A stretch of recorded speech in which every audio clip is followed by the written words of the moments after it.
industri ekstraktif kebun kelapa sawit yang eh, menurut kita eh, perlu dibahas lebih lanjut dalam diskusi ini. Dari hasil temuan survei lapangan ini, ada temuan-temuan menarik terkait dengan dampak sosial ekonomi dari keberadaan kebun sawit, kemudian perubahan pola hidup masyarakat lokal yang ada di 4 desa tersebut.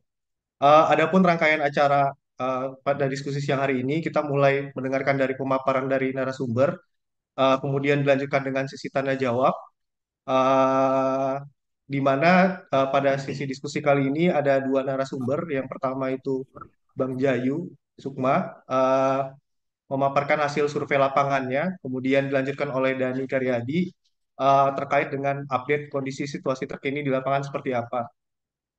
Eh, Langsung saja, mungkin kita untuk mempersingkat waktu, saya persilakan untuk narasumber yang pertama, Bang Jayu, untuk mempresentasikan eh, hasil dari temuan yang dilakukan oleh Bang Jayu di lapangan. Terima kasih.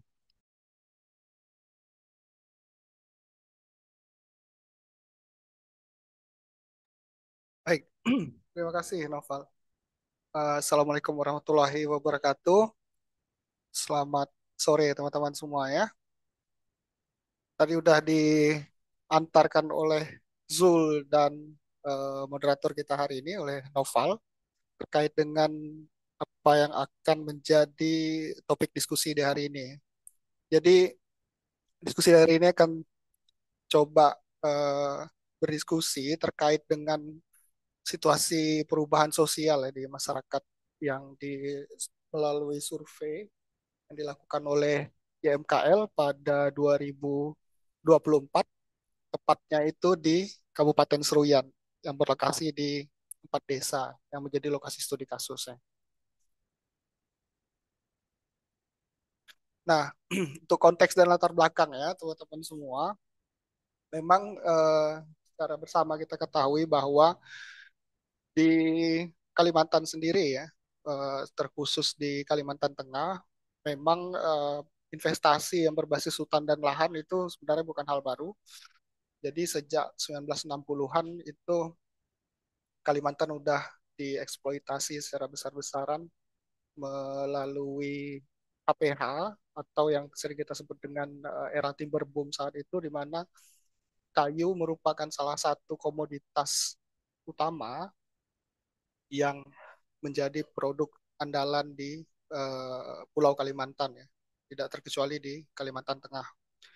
Nah, pada era 1960 hingga 1990-an itu memang eksploitasi terhadap hutan besar-besaran terjadi di wilayah Kalimantan. Namun di era 90-an akhir itu mulai terjadi pemerosotan. Nah, mulailah masuk kemudian di 1992 itu pembangunan industri perkebunan kelapa sawit, tepatnya di Kota Waringin Timur.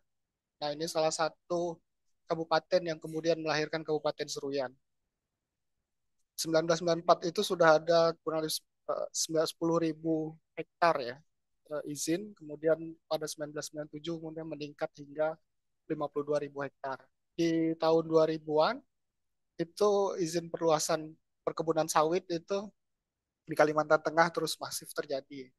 Ini yang kemudian menjadi latar belakang karena dari masuknya investasi itu sudah terjadi perubahan sosial yang cukup masif di masyarakat di Kalimantan, terutama di Kalimantan Tengah.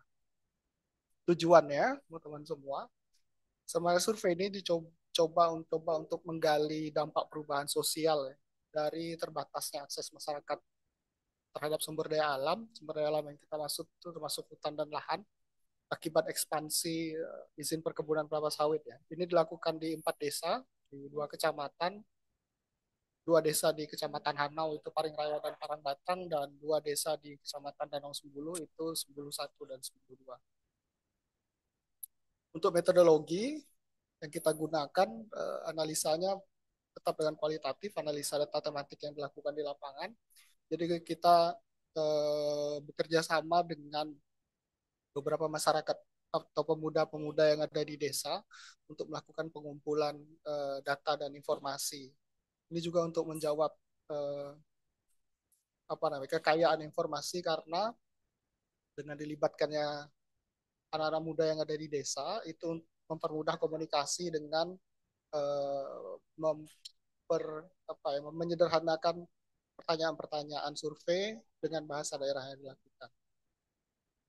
Nah, pengumpulan data dilakukan dengan wawancara, populasi yang dipilih itu di masyarakat dengan umur 50 tahun ke atas. Kenapa? Karena masyarakat yang berumur 50 tahun ke atas itu hampir mengalami semua era investasi mulai dari kayu hingga perkebunan sawit saat ini. Saya mulai membagikan sedikit latar belakang dan gambaran lokasi survei. Ini salah satu desa, Desa Paringraya yang menjadi lokasi surveinya. Teman-teman, ada dua perusahaan di sini. Ada PT Wana Sawit Subur Lestari di Desa Paringraya, kemudian Musirawas Citra Hapindo, dan dua perusahaan ini bukan anggota RSPO. Kemudian di Parangbatang itu dikelilingi oleh 3 konsesi, teman-teman semua. Ada Wana Sawit Subur Lestari 2, Sawit Mas Nugraha Perdana, dan Musirawas Citra Hapindo. Di Desa Sembulu 1, ini tidak banyak perusahaan, tapi menguasai cukup besar bagian lahan yang ada di Sembulu 1. Dari tampilan peta sedang memperlihatkan bagaimana semakin menyempitnya wilayah kelola masyarakat. Di sini ada 3 perusahaan besar, ada Keri Sawit Indonesia, ini RSPO member salah satunya, kemudian Rimba Harapan Sakti. Ini juga perusahaan yang terdaftar sebagai RSPO member atau anggota RSPO, dan satu perusahaan non RSPO member yaitu Selonok Ladang Emas. Di desa terakhir, teman-teman, ini ada 6 perusahaan. Ini cukup masif di Sembulu 2. Di ada 6 perusahaan yang mengepung, ada 2 perusahaan yang menjadi anggota RSPO, dan 4 perusahaan yang merupakan non RSPO.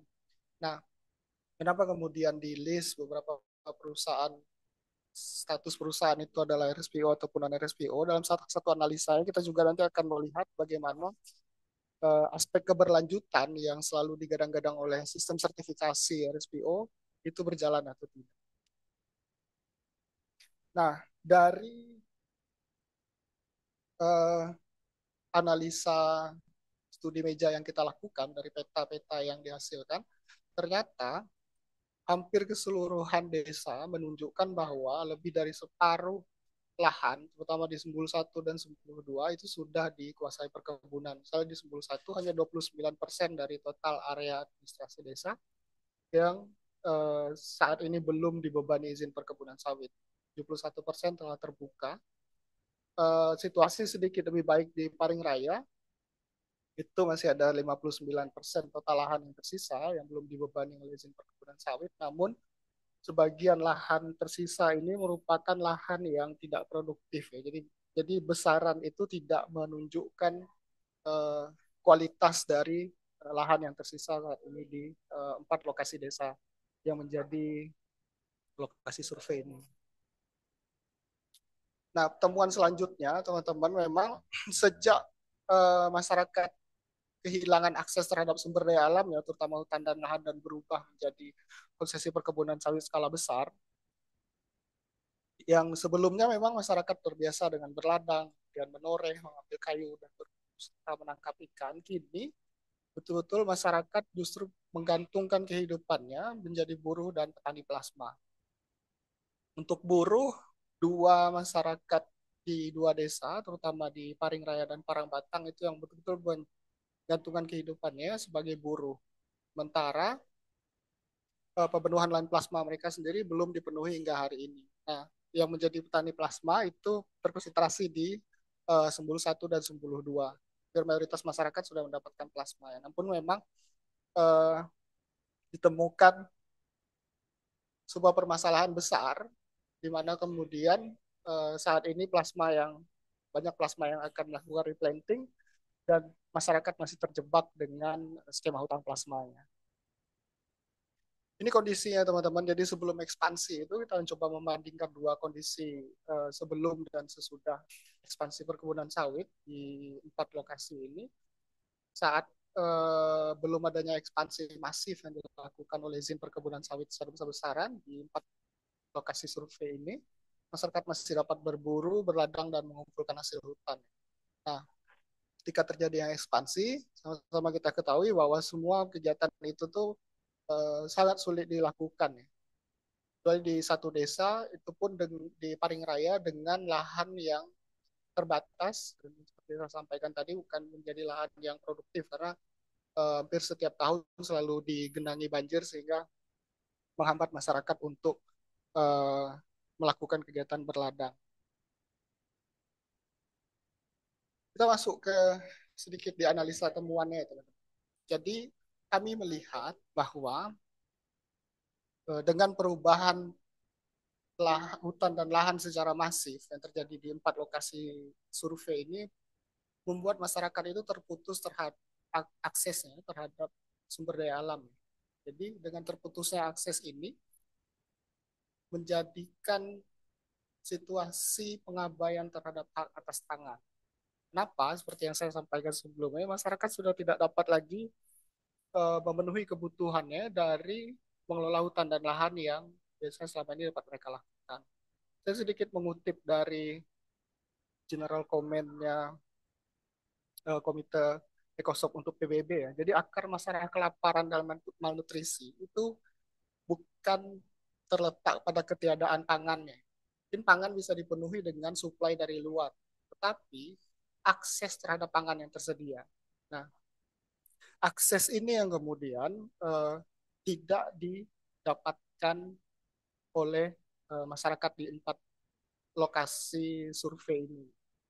Jadi penghasilan yang didapatkan dari plasma maupun bekerja sebagai buruh justru eh, di masyarakat semakin terbebani dengan kebutuhan pangan yang sebelumnya dapat mereka penuhi secara sendiri atau mandiri, kini harus tergantung kepada akses dari luar memenuhi itu. Ini yang kemudian kami lihat sebagai ada pengabaian hak atas pangan di 4 lokasi survei ini.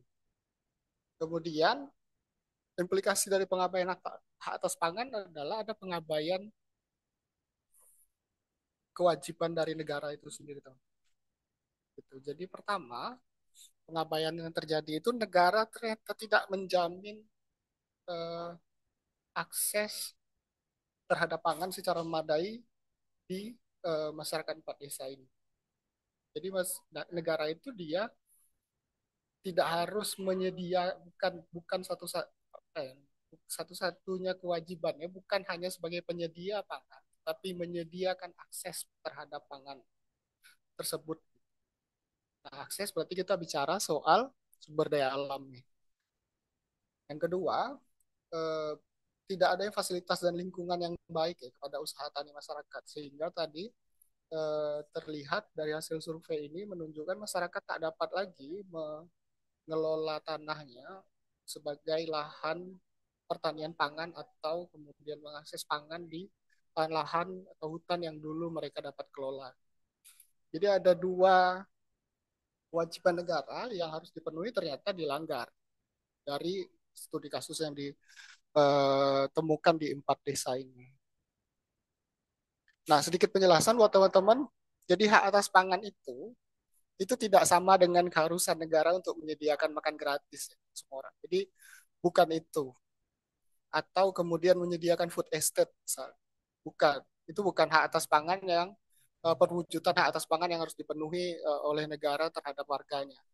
Yang kedua, negara itu nggak dapat menghindari kewajibannya untuk memenuhi hak atas pangan dengan alasan tidak tersedianya pangan yang cukup karena berbagai sebab gitu.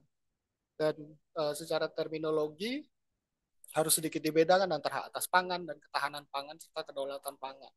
Nah, kalau kita bicara hak atas pangan, itu hak individu atau hak setiap orang ya, baik secara individu tadi ataupun secara komunitas. Jadi mereka dapat memiliki akses secara fisik maupun ekonomi terhadap pangan yang memadai, baik kualitas maupun kuantitas. Jadi kita tidak hanya bicara soal kuantitas, kita bicara soal kualitas pangan yang dapat kemudian diakses oleh masyarakat, dan satu lagi kuncinya dapat diterima secara budaya yang dihasilkan secara berkelanjutan dan menjamin akses bagi generasi selanjutnya. Artinya ketika bicara hak atas pangan hari ini tidak hanya bicara masyarakat dapat makan besok, tapi bagaimana nanti dan generasi-generasi selanjutnya dapat mengakses pangan tersebut. Nah ini sedikit highlight aja ya soal uh, ketahanan pangan dan kedaulatan pangan. Jadi ini merupakan prakondisi ya teman-teman, bagaimana kemudian hak atas pangan itu dapat dipenuhi. Di ketahanan pangan sendiri itu dapat terwujud kalau semua orang dapat akses fisik, sosial, dan ekonomi. Kemudian mereka juga aman dan memadai pangannya, kemudian dengan nutrisi yang cukup. Jadi kalau kemudian pemerintah mungkin bilang, oh di sana juga tersedia kok gitu, beras atau makanan lain dari luar, tapi kita perlu cek nutrisi yang dapat diakses oleh masyarakat itu sendiri. Nah, sementara itu terkait dengan kedaulatan pangannya, teman-teman kita juga nggak menemukan ya adanya kedaulatan pangan dari masyarakat dengan terusnya akses sumber daya alam itu gitu. Jadi semua aspek tentang atas pangan itu betul-betul diabaikan di masyarakat. Ini merupakan dampak dari berubahnya lanskap hutan dan lahan yang selama ini mereka kelola, akses terputus terhadap dari masyarakat ke sumber daya alamnya yang membuat pengabaian hak atas pangan ini. Selain itu, yang kita temukan di lapangan adalah memang keterlibatan masyarakat dalam menentukan arah pembangunan itu sangat nihil ya. Nah, apa implikasinya? Implikasinya adalah negara sendiri itu mengabaikan right based development yang uh, sudah diratifikasi ya oleh negara Indonesia menurut tentang hak atas pembangunan bagi masyarakat. Nah, hak atas pembangunan itu apa? Atas pembangunan itu adalah di mana masyarakat itu berhak turut serta, kemudian uh, memberi kontribusi dan menikmati pembangunan ekonomi, sosial, budaya, dan politik yang di dalamnya semua asasi manusia itu, kemudian kebebasan fundamentalnya dapat terwujud. Jadi saya highlight turut serta, memberi kontribusi, dan menikmati. Nah, sementara itu, untuk dalam pembangunan sendiri, masyarakat itu punya hak untuk menikmati dan juga menolak ya proyek pembangunan yang akan hadir di tempat mereka. Jadi inklusivitas atau keterlibatan masyarakat ini tuh nggak kita temukan dalam pengembangan industri sawit ya, di 4 lokasi survei yang kita lakukan. Nah, dampak lebih besarnya apa? Ada 3 dimensi pembangunan yang tidak dapat dipenuhi. Pertama, berlanjutan ekologi ini jelas gagal karena dengan perubahan lanskap atau perubahan hutan menjadi perkebunan sawit di skala besar itu justru mengganggu atau merusak ekologi yang ada. Yang kedua, pemenuhan kebutuhan dasar manusia. Di awal tadi sudah dijelaskan hak atas pangannya dilanggar, artinya pemenuhan kebutuhan dasar itu tidak dapat. Yang ketiga, mendorong kesetaraan intergenerasi dan antar generasi ini yang benar-benar tidak terjadi. Jadi situasi di mana sebelumnya masyarakat dapat memenuhi kebutuhan pangannya sendiri, generasi yang sekarang itu bahkan sangat sulit untuk uh, memenuhi kebutuhannya, kemudian sumber daya alamnya bahkan sudah tidak dapat mereka akses secara leluasa. Kemudian yang menjadi dasar masuknya investasi itu adalah soal pertumbuhan ekonomi, di mana pemerintah selalu mengedepankan bahwa economic based development itu untuk menjawab kemiskinan. Justru sebenarnya kekhawatirannya itu bukan tentang kemiskinan itu sendiri. Jadi eh, yang jadi kekhawatiran itu adalah soal keterbelakangan. Jadi keterbelakangan, ketimpangan modal, eksploitasi berlebih, masyarakat rentan dan bencana alam harusnya ini yang dijawab. Bukan hanya soal aspek kemiskinan. Kalau kemudian kita melihat misalnya justru kantong-kantong kemiskinan itu terjadi di area-area di mana investasi bertumbuh kembang.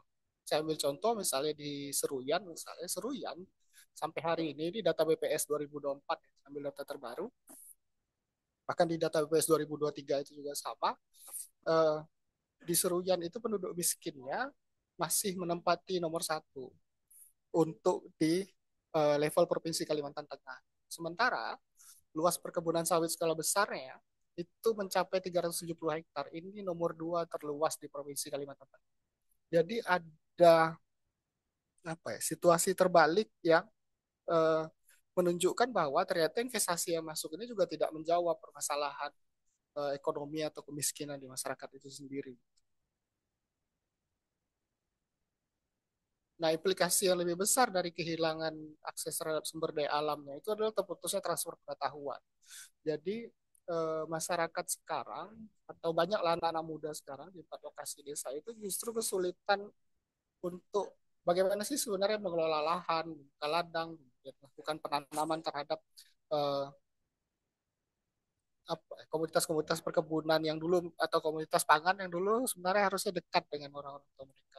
Sehingga terhadap pengetahuan yang terputus dari orang tua dan anak-anak mudanya sekarang. Ditambah dengan misalnya skema plasma yang dimana masyarakat tidak mengelola area lahannya, itu membuat masyarakat tak lagi punya hubungan emosional atau hubungan keterikatan dengan tanah atau lahannya. Dulu mereka miliki gitu. Jadi ini yang dampak besar yang terjadi ketika lanskap itu berubah secara drastis.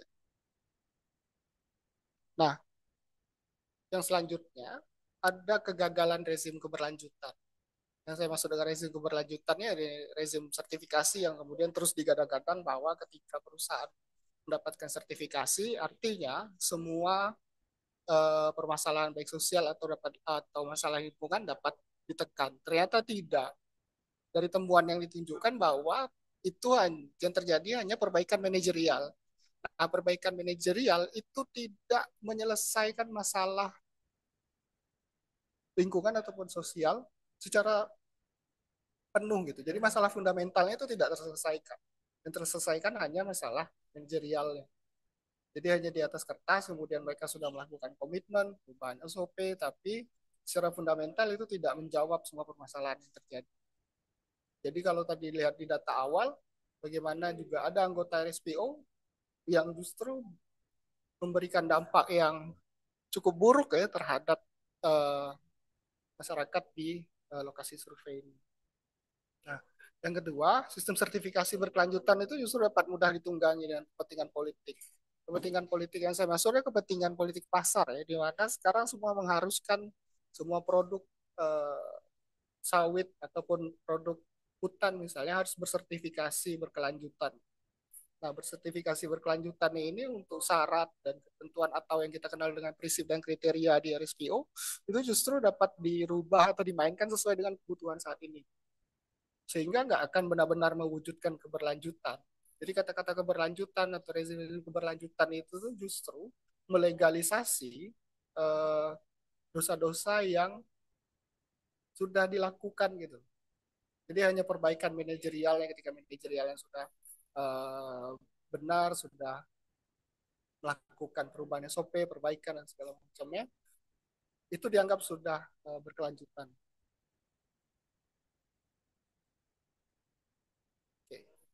Nah, sorry. Jadi itu teman dari hasil survei ini itu bukan hanya kemudian menyudutkan satu investasi ya. Jadi perubahan sosial yang terjadi di masyarakat terutama di Kalimantan Tengah itu sebenarnya sudah terjadi sejak era perkebunan era timber boom ya.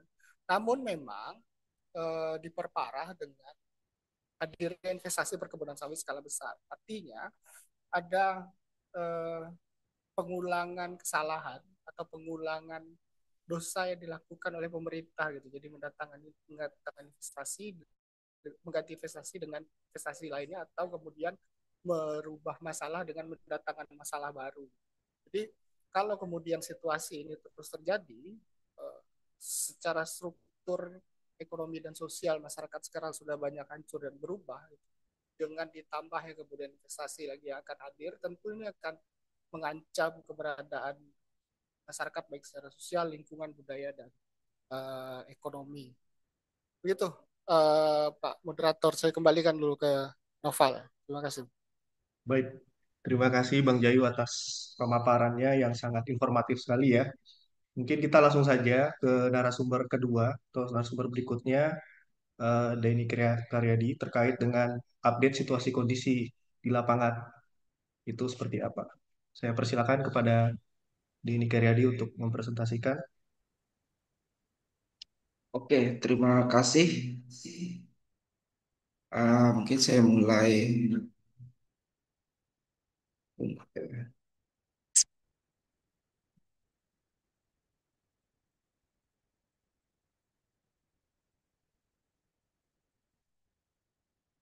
Oke, eh, ini saya perkenalan dulu. Nama saya Denny. Saya dari Progres Kalimantan Tengah. Eh, Kami adalah lembaga yang fokus di lingkungan dan HAM. Eh, Sorry, sorry. Oke. Ya, eh kami adalah Lembaga Evaluasi Lingkungan dan HAM. Untuk saat ini memang lokasi kerja kita ada di tiga kabupaten di Kalimantan Tengah, itu di Kota Waringin Timur, Kota Waringin Barat, dan Kabupaten Seruyan. Nah, kalau di Seruyan sendiri kita ada di 8 desa. Nah, 4 desa diantaranya ada di Semulu Satu, Semulu Dua, Paring Raya, dan Parangbatang. Mungkin di sini saya akan sedikit eh, bercerita tentang perubahan kondisi sosial dan ekonomi sebelum dan sesudah adanya perkebunan kelapa sawit di 4 desa lokasi penelitian. Itu di Sumber Satu, Sumber Dua, dan Parengkaya dan Parangbatang.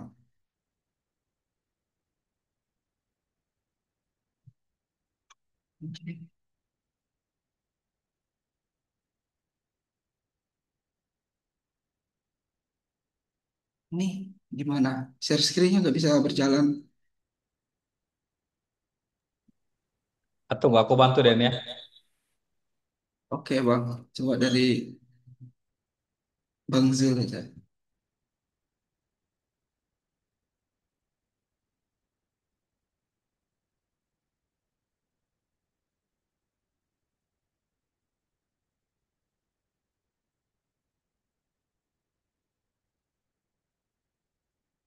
Oke, Oke Den. saya selanjutnya, Bang.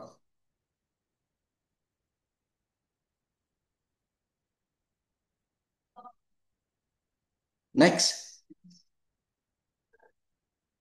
Ya, ya untuk mungkin saya mulai dari tentang Kabupaten Seruyan, yaitu Kabupaten Seruyan itu merupakan provinsi keempat terbesar di Kalimantan Tengah dengan luasan 16.000 lebih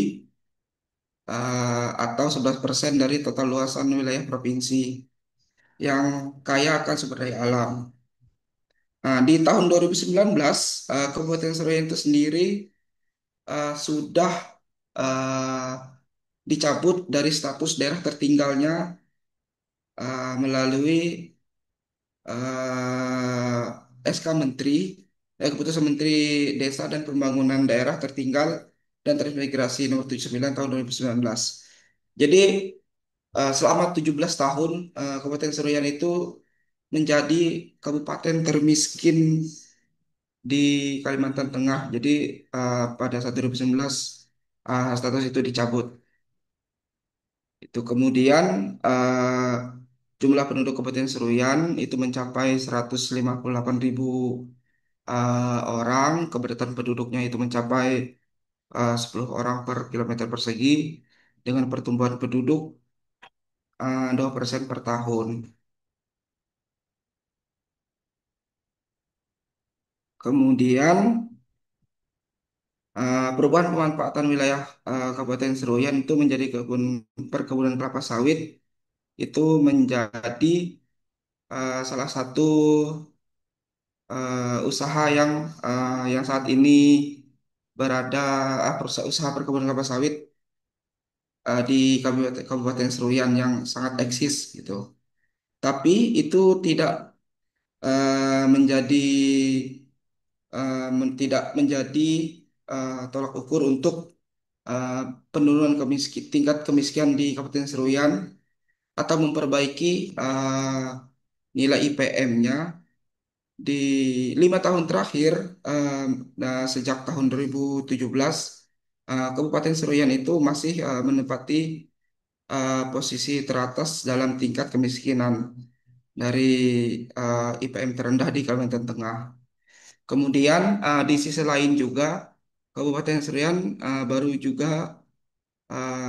ya melepaskan daerah tertinggalnya selama 17 tahun itu melalui peraturan menteri. Kemudian usaha perkebunan kelapa sawit di Kabupaten Seroyan itu sudah ada sejak tahun 2000, 1994 gitu. Kemudian slide selanjutnya, Bang.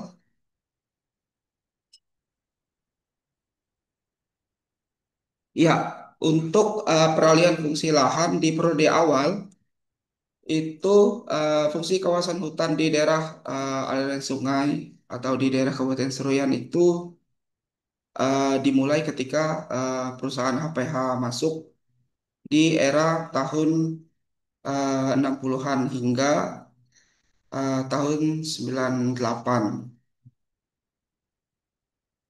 Nah, untuk HPK sendiri itu pertama kali masuk di Kabupaten Seruyan itu pada era 1960-an, kemudian eh, ya menyusul diberlakukannya Undang-Undang Kehutanan Nomor 5 Tahun 1967 di era Orde Baru. Eh, Isi dari Undang-Undang Kehutanan tersebut menetapkan bahwa kurang lebih 75% wilayah Indonesia itu sebagai hutan negara. Ini membuka peluang besar bagi industri kayu atau HPH untuk berjustifikasi secara legal dengan kontrak hingga 20 tahun. Di situ Kalimantan, termasuk Kalimantan Tengah itu menjadi fokus untuk pemegang konsesi kehutanan karena hutan primernya itu masih luas dan memiliki nilai ekonomis yang cukup tinggi. Kemudian untuk di Kalimantan Tengah itu sendiri, sejak tahun 1967 itu sudah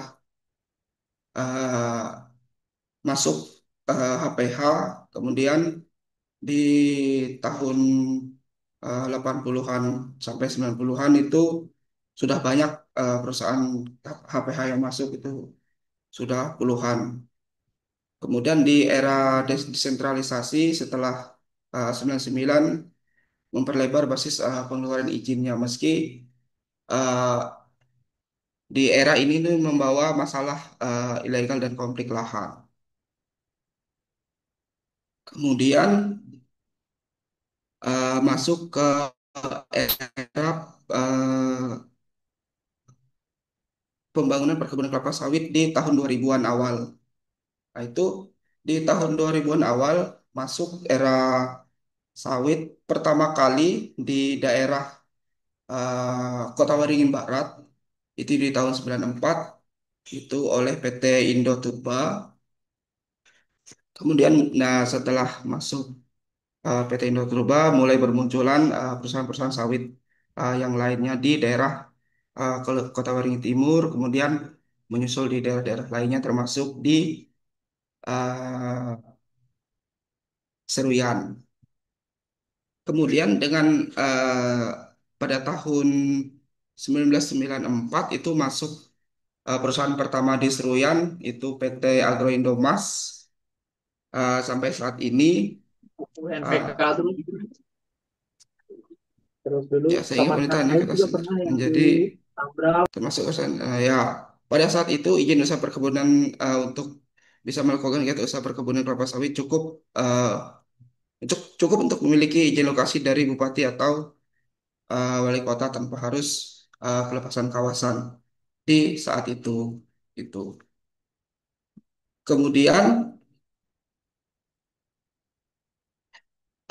sampai sekarang Badan Pusat Statistik itu mencatat bahwa selama periode 2018 sampai 2023 itu perkebunan kelapa sawit di Kalimantan Tengah itu meningkat sekitar 70% dari yang awalnya 1.495 hektar menjadi 2.900 2.196 hektar per tahun eh, 2023 ini menurut data dari BPS.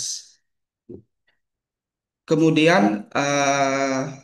banyaknya bencana alam yang terjadi di Pulau Kalimantan dalam satu dekade terakhir ini merupakan dampak langsung dari kerusakan hutan yang berkepanjangan atau deforestasi. Itu bisa kita ambil contoh kebakaran hutan atau kabut asap.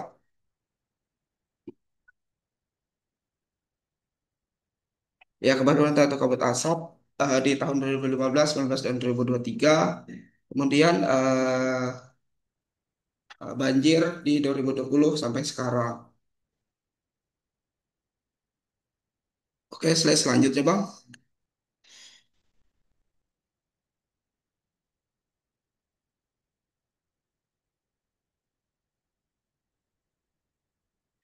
Ya, ini untuk perubahan mata pencarian di 4 desa itu yang sumber pendapatan masyarakat berasal dari bekerja di perkebunan kelapa sawit milik perusahaan, kemudian dari petani sawit mandiri, dan menjadi anggota plasma, serta masih ada beberapa masyarakat yang masih berladang dan menjadi nelayan.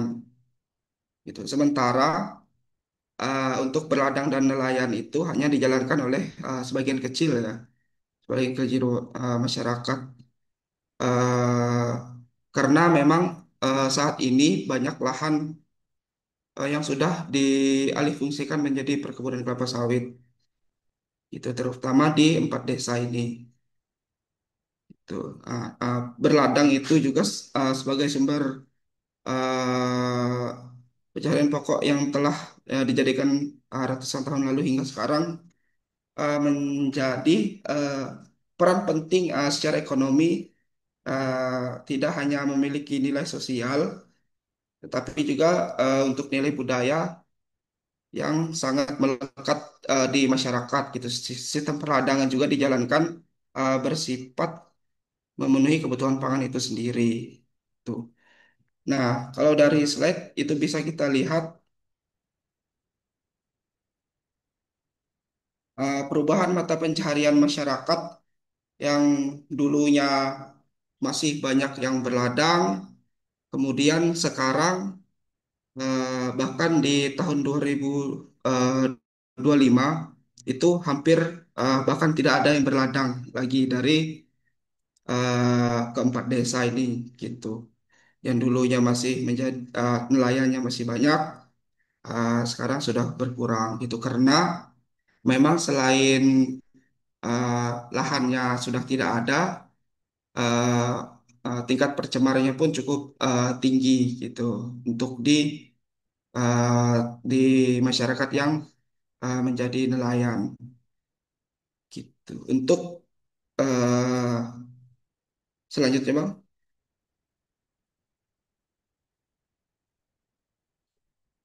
ya untuk temuan lainnya, yang pertama itu konflik agraria.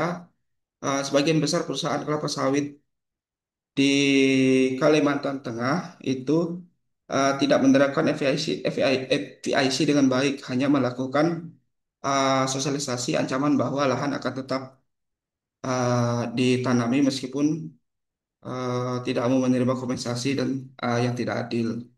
Itu. Kemudian pergeseran batas lahan komunitas diklaim sebagai kawasan HCP tanpa pembayaran kompensasi, uh, diklaim oleh orang lain tanpa sepengetahuan pemilik lahan yang sebenarnya. Kasus ini memang banyak terjadi baik itu di Sumulu Satu, Sumulu Dua, dan di desa yang lainnya. Kemudian kriminalisasi dan pembunuhan di luar proses hukum. Ini juga eh, mungkin teman-teman tahu kasusnya Bangkal itu menjadi salah satu kasus yang cukup kriminalisasi yang cukup bikin perusahaan itu menjadi semena-mena. Kemudian eh, dampak ekonomi sosial budaya dan kesehatan. Sebagian besar perusahaan kelapa sawit yang tidak menerapkan VIC dengan benar hanya melakukan sosialisasi ancaman lahan, tetapi tidak ditanami meskipun Anda tidak menerima kompensasi dengan baik. Kemudian ya pergeseran batas lahan VIC tadi. Kemudian untuk ketenaga kerjaan juga eh, yang kita temukan di lapangan itu banyak buruh harian lepas yang eh, tidak mendapatkan haknya dengan sebenarnya upah di bawah UMK, kemudian tidak mendapatkan BPJS, kemudian fasilitas tidak disediakan dengan baik oleh perkebunan, kemudian untuk APD juga tidak tidak layak kalau untuk dipakai. Mungkin itu aja sih yang bisa saya sampaikan. Terima kasih Ya, teman-teman. baik. Terima kasih Deni atas pemaparannya.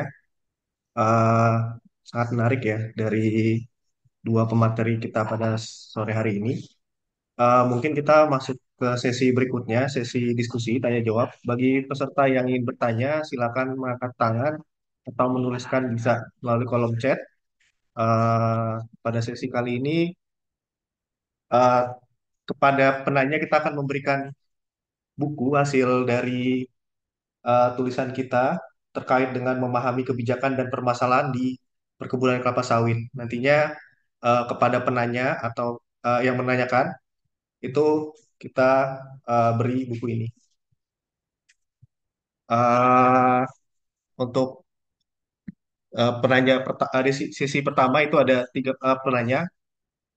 Jika ada yang bertanya, langsung saja mengaktifkan audionya.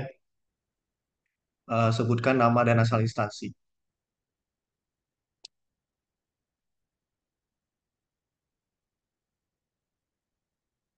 Sepertinya belum ada ya. Oke. Oh iya, Bang Norman. Silakan Bang Norman.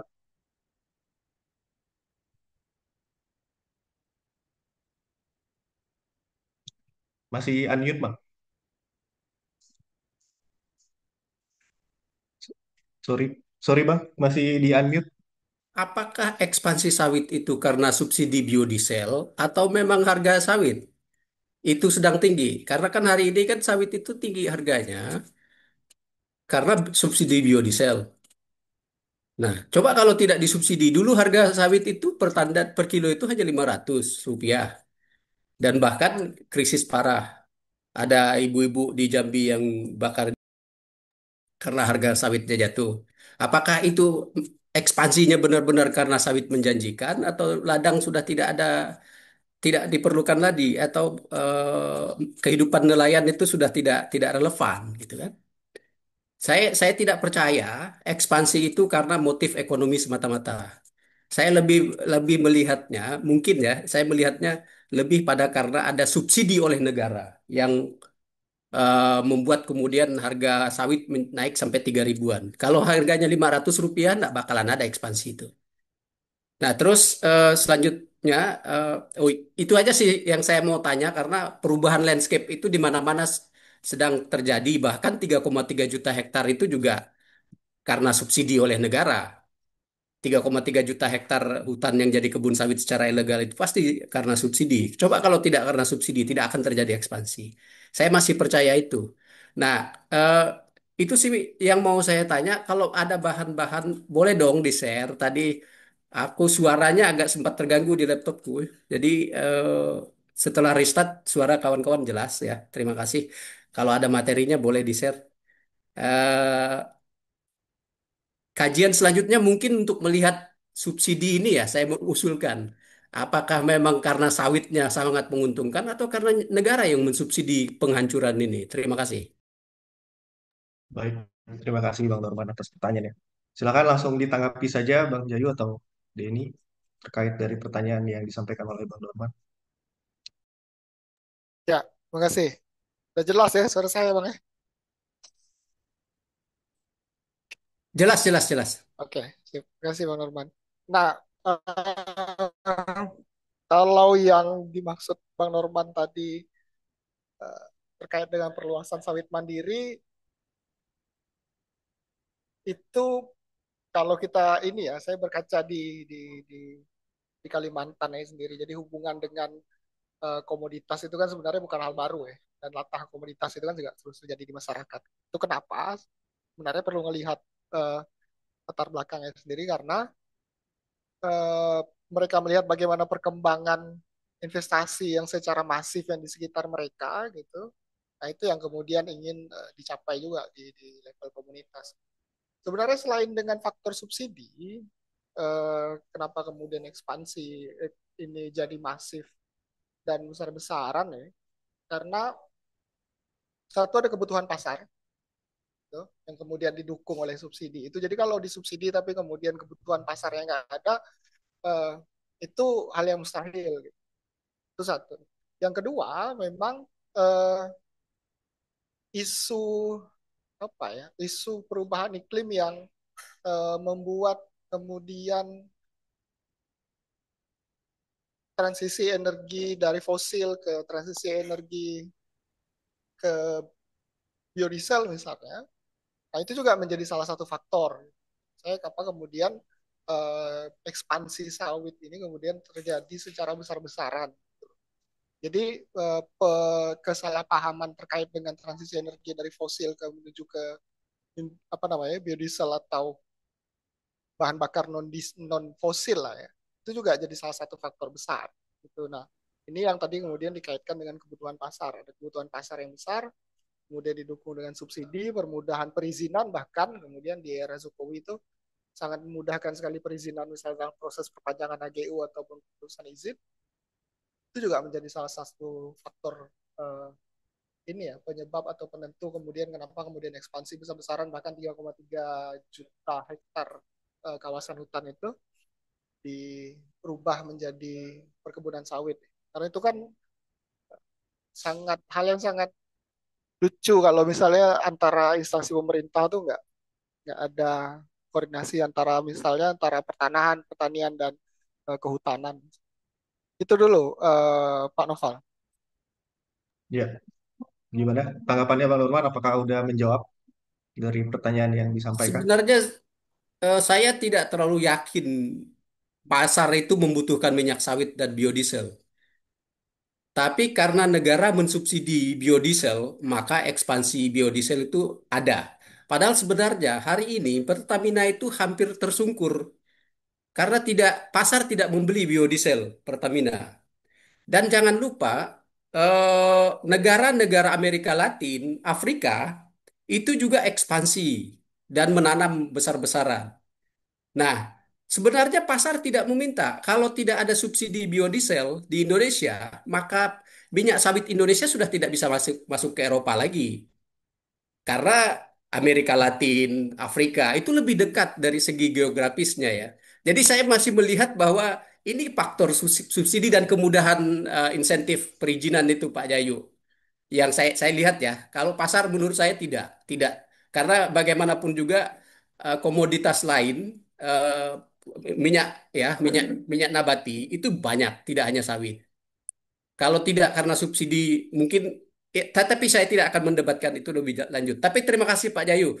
Tanggapan Pak Jayu tidak saya setuju bahwa subsidi itu tidak hanya satu faktor saja. Terima kasih. Baik, terima kasih Bang Norman. Ada lagi teman-teman yang ingin bertanya atau berbagi pengalaman? Ya, silakan Bang Risman.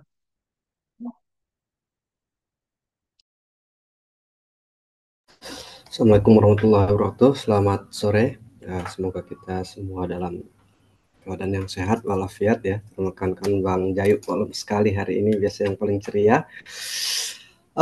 Kebetulan saya baru juga beberapa observasi di daerah Mahulu bagaimana soal ekspansi sawit ini besar-besaran gitu. Bahkan eh, banyak masyarakat memang tanah-tanah mereka diklaim oleh perusahaan, bahkan masuk HGU mereka, bahkan mereka tidak tahu, bahkan hampir di berapa 5 kecamatan saya observasi itu, karena observasi secara umum aja belum mendetail.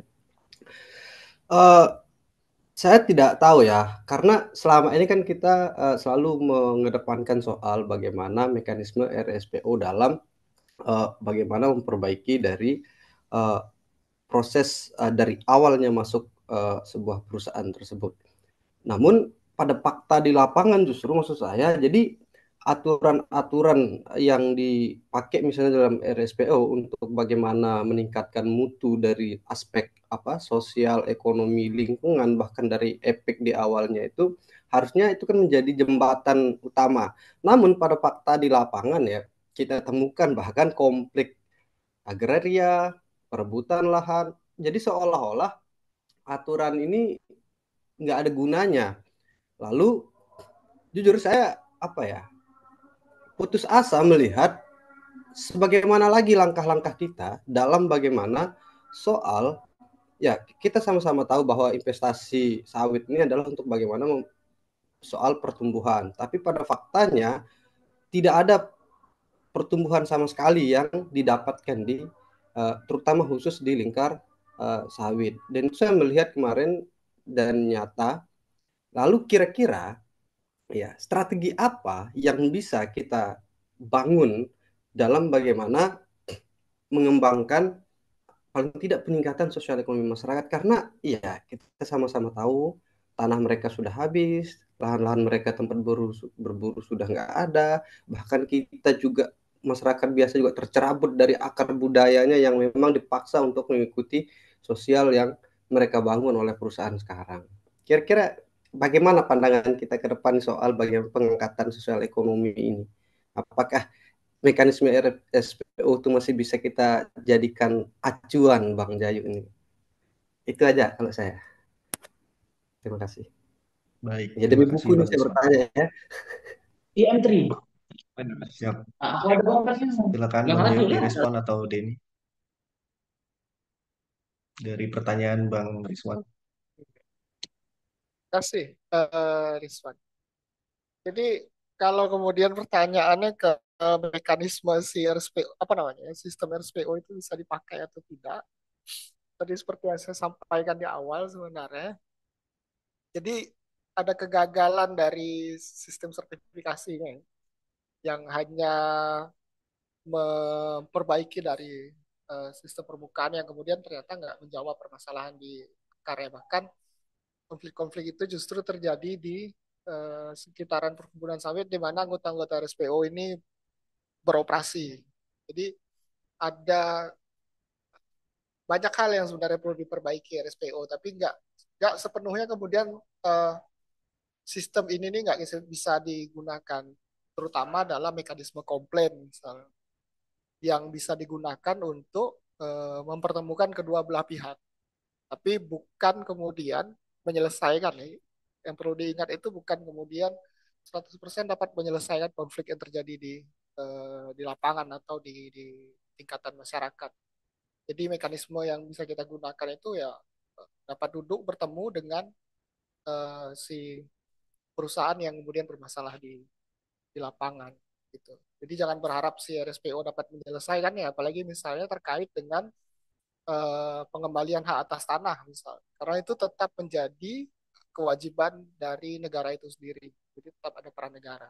Mereka nggak bisa melampaui atau melebihi dari uh, apa yang menjadi kewenangannya negara. Satu yang kedua terkait dengan situasi sekarang, apa yang kemudian dapat dilakukan di tingkatan masyarakat, yang jadi kunci permasalahan utama di awal itu adalah bagaimana inisiatif di tingkatan masyarakat itu tidak pernah diakomodir atau kemudian diwujudkan.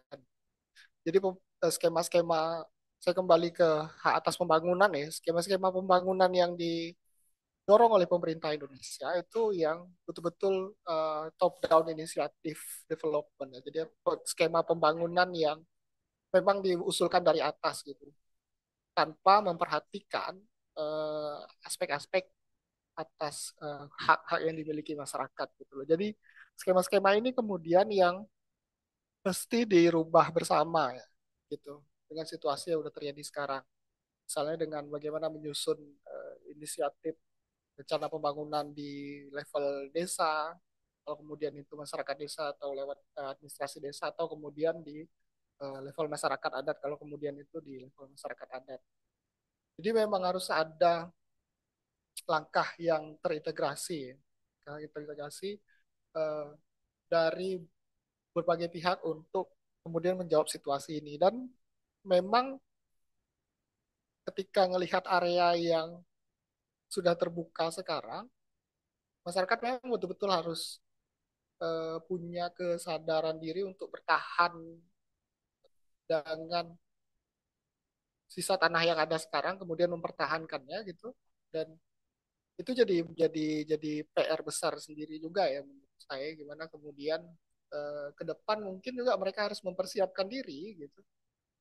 Bahkan hidup tanpa tanah yang kemudian tadi eh, merubah corak produksinya gitu. Memang itu memang betul-betul harus dipersiapkan di komunitas, dan semua inisiatif itu kembali lagi memang harus hadir dari kesadaran, itu harus hadir dari komunitas itu sendiri. Kan kemudian dari kalau di diskusi sebelumnya itu kemudian ide besar atau dari si kepala si lembaga pendamping yang kita itu sama aja kemudian merubah yang tadi yang kemudian ide pembangunannya dari pemerintah, ya kemudian sekarang ide pembangunannya dari inisiatifnya dari si lembaga pendamping gitu. Jadi memang harus betul-betul hadir dari eh, dalam hati si komunitas itu sendiri. Gitu, Pak Noval. Baik. Gimana, Bang Rizwan atas tanggapan dari Bang Jayu? Atau ada perlu diklarifikasi lagi atau ditambahkan? Saya rasa cukup ya, nanti kita diskusi di belakang lagi soal detail-detailnya sama Bang Anu. Saya butuh arahan yang banyak soal situasi lapangan soalnya ini. Terima Ya, kasih. terima kasih. Ada lagi yang ingin bertanya atau bisa juga berbagi cerita gitu atau pengalaman terkait di lokasi lain, di daerah lain?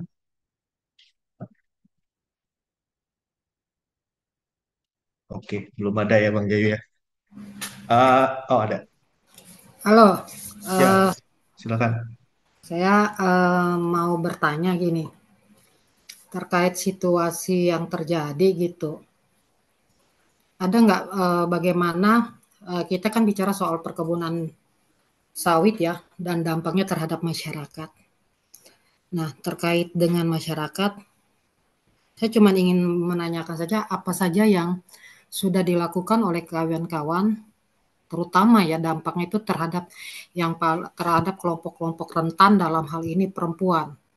Nah, inisiatif apa saja yang dilakukan oleh kawan-kawan semua ketika berbicara soal perkebunan sawit ini? Itu saja sih kalau dari saya. Terima kasih. Baik, terima kasih. Silakan Denny atau Bang Jayu menanggapi pertanyaan dari eh, Bu Irine. Jadi dulu lah ya kali ya. Biar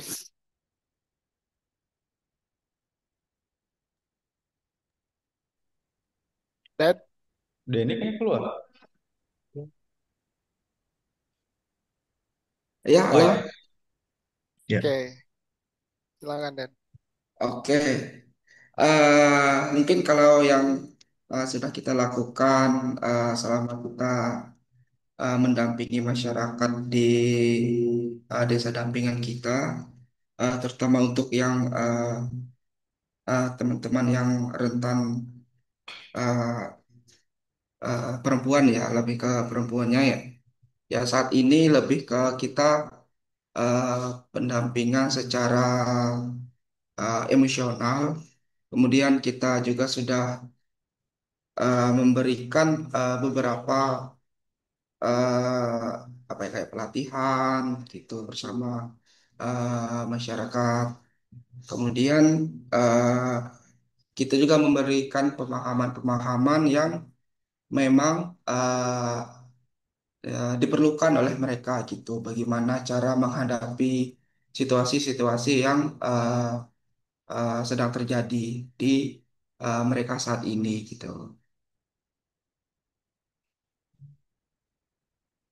Mungkin itu sih yang dapat saya sampaikan ya terhadap apa yang sudah dilakukan kita di masyarakat.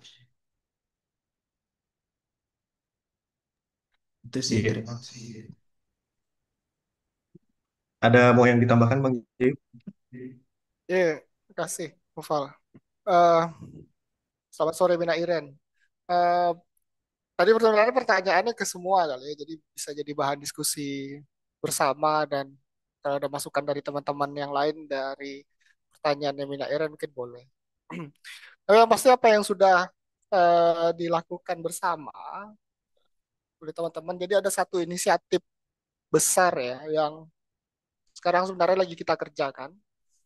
Itu bagaimana tadi yang saya ceritakan, kita lagi membangun sebuah blueprint pembangunan desa yang melibatkan semua eh, ini ya, tidak hanya para pihak tapi para pemegang hak termasuk di dalamnya ada perempuan eh, atau kelompok rentan yang kemudian juga terlibat secara aktif. Nah, aktif yang dimaksud ini itu tidak hanya terlibat saat rapat, tapi juga menyusun ide, menyusun rancangan, kemudian mereka yang meliding gitu. Jadi dalam sebagai proses pendampingannya itu kita hanya memfasilitasi apa yang kemudian menjadi inisiatif di masyarakat. Karena bahasa aktif ini kan cukup ini ya cukup lebar ya. Nah, yang kita maksud aktif ini tadi itu tadi. Dia kemudian menyusun, mereka kemudian apa ya memberi gagasan ide dan lain-lainnya. Nah, ini udah ada beberapa orang nih. Silakan yang lain deh. Ke Pak Noval deh. Ya, baik. Terima kasih Bang Jayu. Ya, mungkin bisa langsung ke penanya berikutnya, Priska. Atau ada ada yang mau ditambahkan dari penjelasan Bang Jayu atau Denny? Silakan Priska. Oke, terima kasih. Apakah ini terdengar suaranya? Sangat terdengar, Kak. Oke, terima kasih. Sebenarnya lebih ingin menambahkan sebenarnya dari pertanyaan kawan-kawan tadi terkait dengan situasi yang berhubungan dengan perempuan di terutama di 4 desa ini.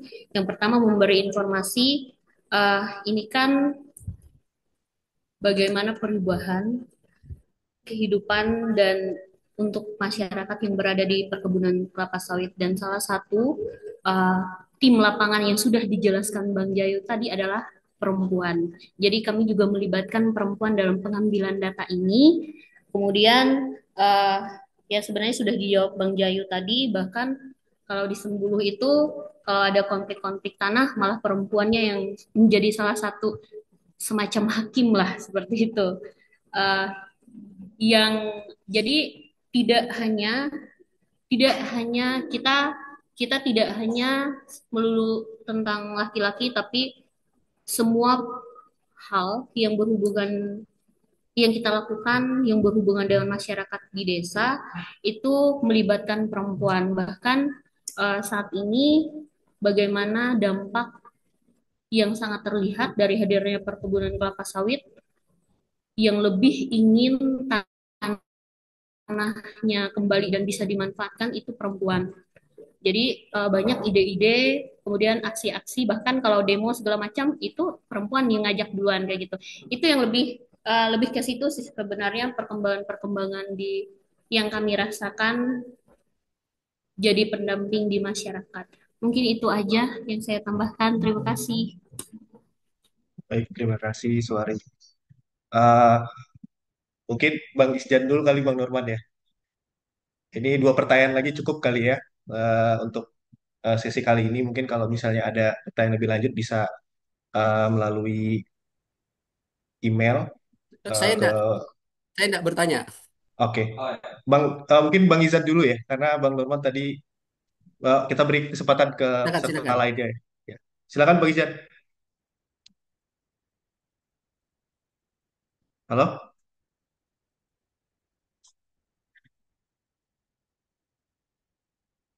Ya, mungkin ke penanya berikutnya dulu ya. Mungkin Bang Izat lagi. Oke, Bang Halo, Izat. halo, jelas? Ya, halo, halo Bang. Ya. Ya, silakan Bang. Terima terima kasih Pak atas waktunya. Terima kasih teman-teman yang sudah memberikan waktu kepada saya. Saya dari Gorontalo. Jadi terkait tentang sawit ini menurut saya sudah sangat menarik ya. Bahkan kami di Gorontalo pun sudah eh, bertahun-tahun berupaya untuk bagaimana caranya mencarikan solusi agar investasi terterima, namun masyarakat-masyarakat yang ada di sekitaran tidak mengalami dampak yang eh, daripada pekerjaan-pekerjaan sawit tersebut. Yang pengen saya pertanyakan bagaimana cara kami, Pak, yang ada di Gorontalo ini bisa menguatkan ataupun bisa mendapatkan dukungan daripada teman-teman untuk bagaimana caranya memfollow up persoalan-persoalan yang ada di masalah sawit. Karena baru-baru ini juga kita di Gorontalo ini mengalami dampak banjir daripada kerusakan lingkungan yang diakibatkan oleh sawit juga perkebunan yang ada di hutan dan itu menelan beberapa korban sehingga dua rumah yang rusak akibat daripada dampak tersebut. Bahkan ada 2 orang korban jiwa. Nah, sampai dengan saat ini kita sudah beberapa kali menyampaikan kepada pemerintahan bahwa untuk mencarikan solusi persoalan ini, kami bukan anti investasi, tapi bagaimana investasi ini bisa sama-sama bisa beroperasi di wilayah kita, tetapi bisa menyelamatkan kita yang ada di wilayah pesisir. Mungkin cuman itu pertanyaan saya. Selanjutnya saya mohon maaf. Terima kasih. Assalamualaikum warahmatullahi wabarakatuh. Baik, terima kasih Bang Izat. Silakan Bang Jayu atau Denny ditanggapi dari pertanyaan tersebut. Kumpulin dulu kali ya Pak, ada Mbak Dewi itu. Oh ya, baik, baik. Langsung saja mungkin pertanyaan terakhir kali ya. Kalau Bang Nora kan bukan menanyakan tapi ingin menyampaikan ya. Silakan Mbak Dewi.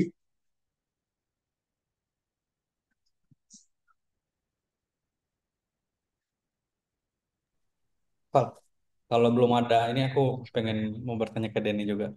Oke, silakan Bang Zul.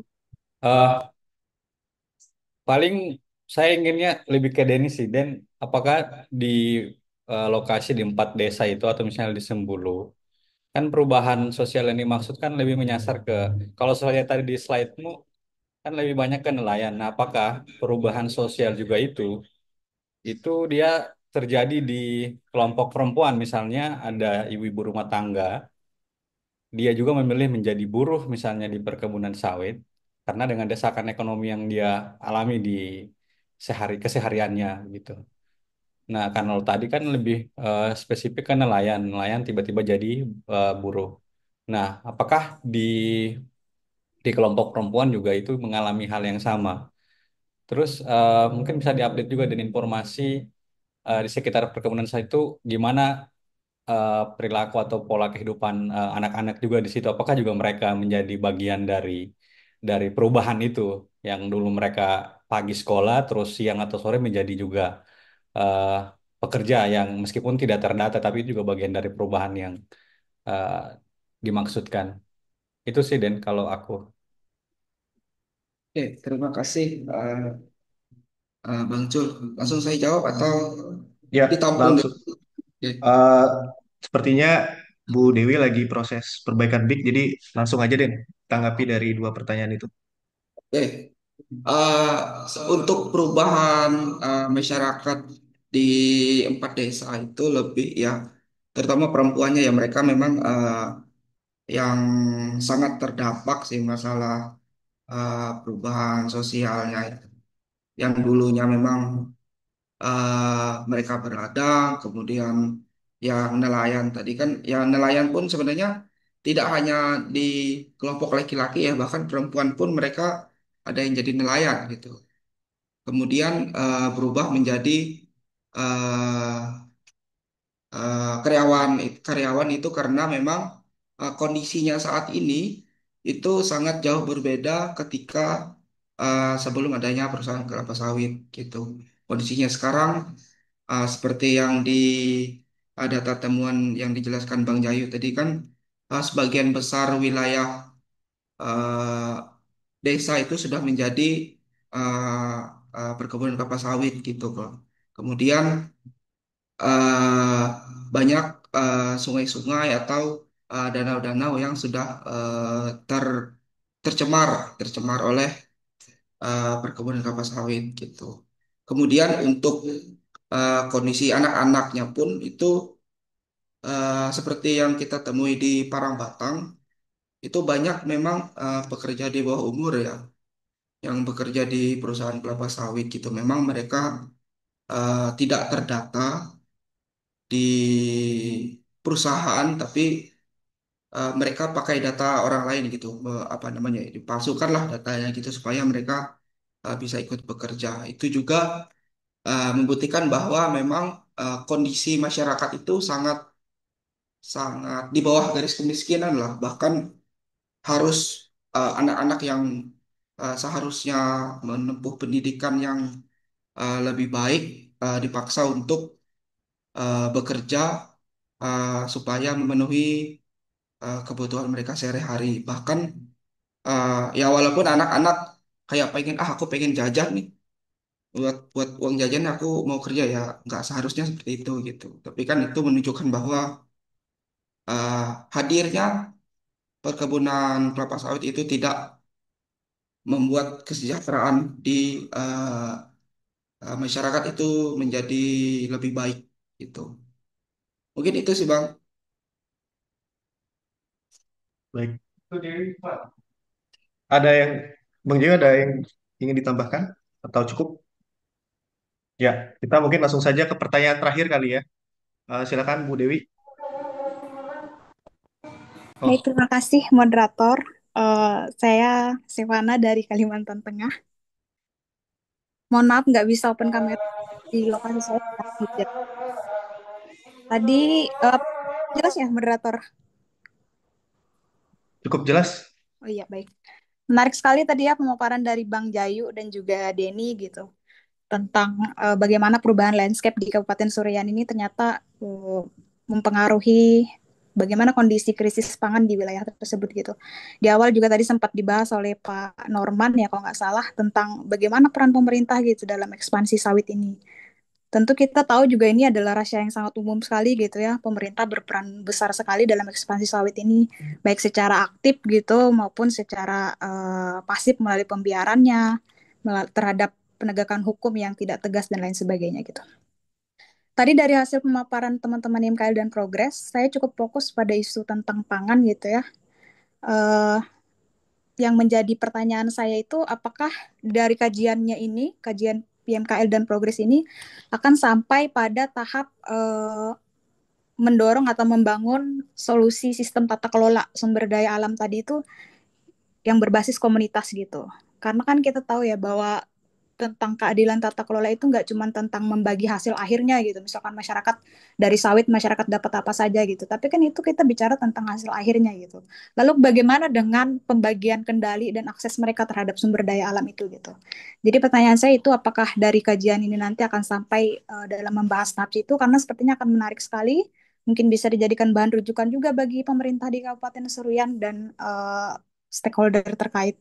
Itu pertanyaan dari saya, moderator. Terima kasih. Baik, terima kasih Bu Dewi atas pertanyaannya. Silakan Bang Jayo ditanggapi. Oke, terima kasih, Sevana. Kayak nama alias Dewi deh.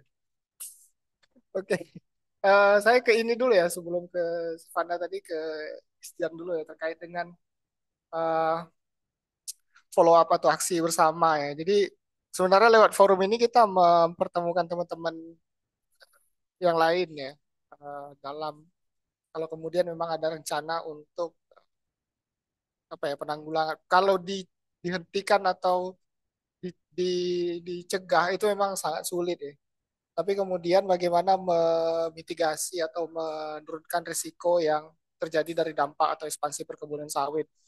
Nah, di sini mungkin baik kalau kemudian terhubung dengan beberapa teman yang lain ya, misalnya dengan Pak Norman yang mungkin punya pengalaman lebih banyak dari saya terkait dengan forum-forum internasional di sertifikasi perkebunan sawit, misalnya itu untuk Bung Isjan tadi. Nah, terkait dengan Sevana tadi, rencana ke depan, ya ini dari hasil survei ini memang menarik kemudian bahkan banyak langkah yang dilakukan ya. Dan memang tadi yang saya bilang itu bagaimana kemudian kita mendorong inisiatif pembangunan itu bukan lagi top down tetapi bottom up yang di mana masyarakat dapat porsi lebih untuk apa ya memberikan ide pokok pikiran kemudian terlibat secara penuh dalam menyusun rencana pembangunan yang memang berbasis dari masyarakat itu sendiri gitu. Ini menarik untuk dilakukan ya ke depannya apa yang tadi Kak Sevana sampaikan dan memang ke depan dari hasil survei ini akan diharapkan memang melahirkan banyak hal ya baik riset-riset selanjutnya terkait dengan misalnya tadi yang Denny sampaikan ada indikasi pekerja anak misalnya. Nah itu kan menarik. Kemudian dari kehilangan sumber daya alam apa gitu. Itu banyak hal yang dapat dilakukan ke depan ya mungkin secara bersama dan perlu diskusi lebih intens lagi. Terima kasih. Baik. Mungkin jika ada yang ingin bertanya, satu pertanyaan lagi ya. Mengingat waktu juga udah menjelang sore. Kalau tidak ada pertanyaan, mungkin ke Bang Norman tadi ya. Ingin menyampaikan. Ada di chat itu. Oh, Chat Bang Jana. oke. Mungkin kita ke pertanyaan dulu kali Bang Norman ya. Silakan, Eh, silakan, silakan. dari pertanyaan Bang Jana, apakah eh, Dani tadi menceritakan bahwa ada pencemaran di Danau Sembulu yang berdampak ke tangkapan nelayan? Pertanyaannya apakah sudah ada hasil labnya atau ini dugaan? Dan apa rencana kawan-kawan menyikapi temuan ini gitu? Ya, langsung ditanggapi Den dari pertanyaan Bang Jana. Oke, terima kasih Bang Jana atas pertanyaannya. Mungkin eh, kalau dilihat dari pertanyaannya, apakah sudah ada hasil lab ya? Sebenarnya di tahun lalu kita memang eh, bukan bukan ngecek kandungan air danau, lebih ke melihat kualitas air danaunya ini apakah masih layak untuk dikonsumsi atau masih layak untuk mandi gitu karena memang temuan di lapangan karena kita cukup intens ke Sembuluh itu sebagian besar masyarakat itu sudah tidak memanfaatkan air danau itu untuk sebagai air bersih gitu karena memang sudah tercemar. Tuh. Untuk nelayan memang hasil tangkapan nelayan juga itu sudah menurun. Ini menurut menurut cerita dari masyarakat itu kan sudah menurun dari dulu sebelum adanya perusahaan kita masih sangat mudah untuk mendapatkan ikan gitu. Bahkan ada jenis-jenis ikan tertentu itu yang sekarang sudah hilang gitu, sudah punah di danau tersebut gitu. Kemudian untuk mengenai hasil lab karena memang kita hanya uh, uh, identifikasi awal ya. Jadi kita tidak sampai ke ngecek belum belum sampai ke tahap itu gitu. Mungkin itu sih. Uh, Ya, mungkin mungkin sebut akan ya, ya silakan Den. ya mungkin itu sih Bang. Untuk rencana ke depannya nah salah satu ya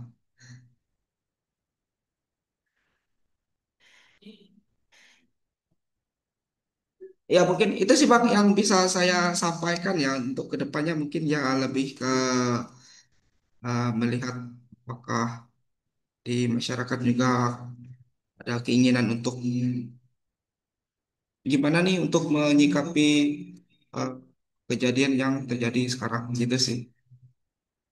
Baik, terima kasih Den atas tanggapannya. Silakan Bang, singkat saja Bang. Mengingat Saya ingin berbagi pengalaman ya. ya, Eh, Kolaborasi saya dengan Bang Emil dulu bikin penelitian tahun 2013. Setelah itu intervensi kita cukup banyak ya, mulai dari pemetaan partisipatif sampai terakhir. Kalau kawan-kawan melihat gambar di yang latar belakang saya ini hutan adat ya, Kenabak Hulu. Itu dikembalikan dan dikeluarkan, diserahkan kembali kepada masyarakat adat di Dayak di sana. Kurang lebih 4.000 hektar. Artinya memang perlu ada sesuatu yang konkret ya. Kalau pengalaman saya bersama Jayu dan kawan-kawan mendampingi masyarakat di eh, Kabupaten Sambas di Kalimantan Barat, justru kelompok perempuannya yang sangat bersemangat ya. Jadi melakukan komplain ke pembeli dan mereka berhasil mendapatkan kembali tanah mereka sekitar 1.297 hektar. Dikembalikan dalam bentuk sertifikat hak milik dan itu HGU ilegal.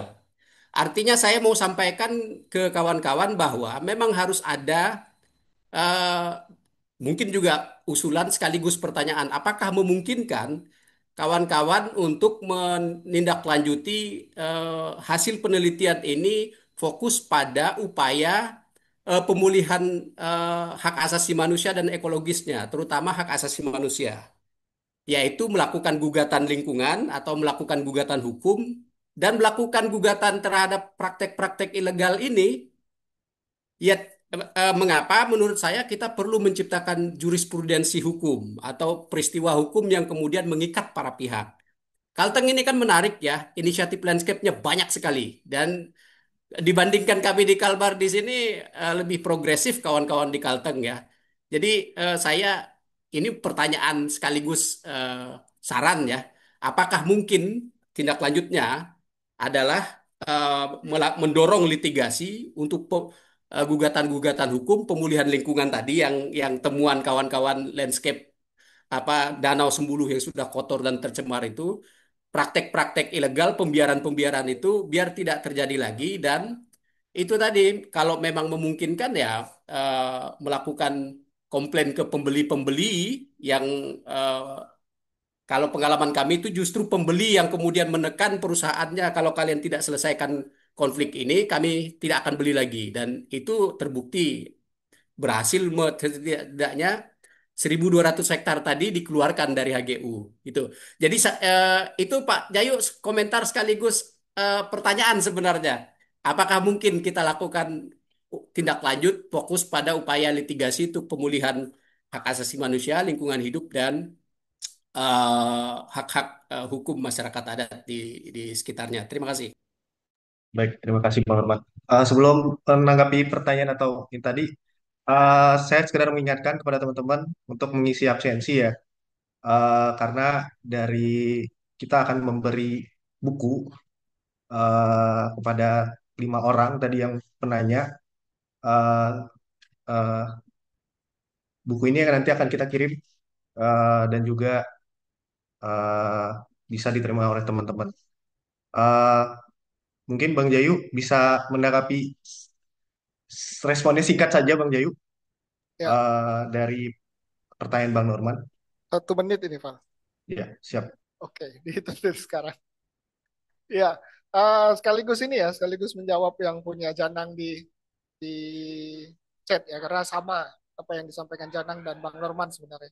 Jadi hasil survei ini bukan hasil survei mati ya teman-teman, tapi kemudian ini hasil yang kemudian dapat ditindaklanjuti bersama yang perlu pendiskusian lebih lanjut gitu, langkah-langkah mana yang akan kita ambil gitu, langkah-langkah mana yang kemudian possible untuk dilakukan dan tentu kita mempertimbangkan dengan apa yang kita miliki mulai dari data, hasil penelitian atau kemudian memerlukan penelitian lebih lanjut. Itu kemudian yang nanti akan menentukan langkah pengorganisasian seperti apa, langkah litigasi seperti apa atau kemudian langkah non litigasi mana yang akan kemudian kita ambil secara bersama-sama atau kemudian dapat didiskusikan lebih lanjut langkah besar dan penyusunan langkah advokasi bersamanya. Gitu, Noval. Jadi ini langkah awal yang kemudian dapat berkembang dan menentukan langkah bersama ke depannya. Terima kasih. Baik, terima kasih Bang Jayu. Terima kasih teman-teman atas partisipasi aktifnya dari seluruh peserta dan pertanyaan yang bersifat konstruktif. Dari sini kita banyak mendapat wawasan mengenai bagaimana perubahan sosial yang terjadi di masyarakat, khususnya di 4 desa yang menjadi lokasi studi teman-teman. Ada poin menarik sih dari pemaparan dari dua pemateri ini bahwa akar masalah kelaparan dan malnutrisi bukan terletak pada ketiadaan pangan, tetapi pada ketiadaan akses terhadap pangan yang tersedia. Kemudian sistem yang ada saat ini belum mampu menjawab permasalahan yang ada, sehingga diperlukan revisi terkait dengan sistem yang sudah berjalan saat ini. Ada poin menarik selanjutnya adalah kantong kemiskinan justru paling banyak di daerah-daerah yang banyak dibebani izin gitu. Nah, ini juga banyak menarik untuk sesi diskusi selanjutnya gitu. Mungkin kita akan lebih membahas lebih mendalam. Kemudian juga dari diskusi ini kita mendapatkan refleksi terhadap bagaimana perubahan sosial yang terjadi di tingkat masyarakat. Kemudian bagaimana kita bisa mendorong perubahan yang lebih inklusif dan berkelanjutan. Saya Novel Fikri, mohon maaf selaku moderator pada. Oh ya, sekedar mengingatkan kembali kepada teman-teman yang tadi disebutkan itu di mohon diisi absensinya karena untuk proses pengiriman buku yang kita akan kirim. Untuk teman-teman yang mendapatkan buku tadi ada Rizwan, Dewi, Janang, Isjan, Irene. Selamat kepada teman-teman yang mendapatkan buku terkait dengan hasil riset eh, bagaimana kita memahami kebijakan dan permasalahan terutama di perkebunan kelapa sawit. Ah, Mungkin saya, Novel Fikri, selaku moderator pada diskusi sore hari ini, mohon maaf apabila ada kekurangan dalam membantu diskusi kali ini. Saya ucapkan wassalamualaikum warahmatullahi wabarakatuh. Selamat melanjutkan aktivitas dan sampai jumpa di kesempatan berikutnya. Terima kasih. Terima kasih Nopal. Terima kasih semuanya. Terima kasih Terima kasih. Noval. Nama-nama yang tadi Terima kasih mohon Bang. Terima isi kasih Bang. daftar Terima hadir ya kasih. kawan-kawan buat kita kirimin ininya berkas. Sudah aman Bang Jul, siap. Oh ya mantap.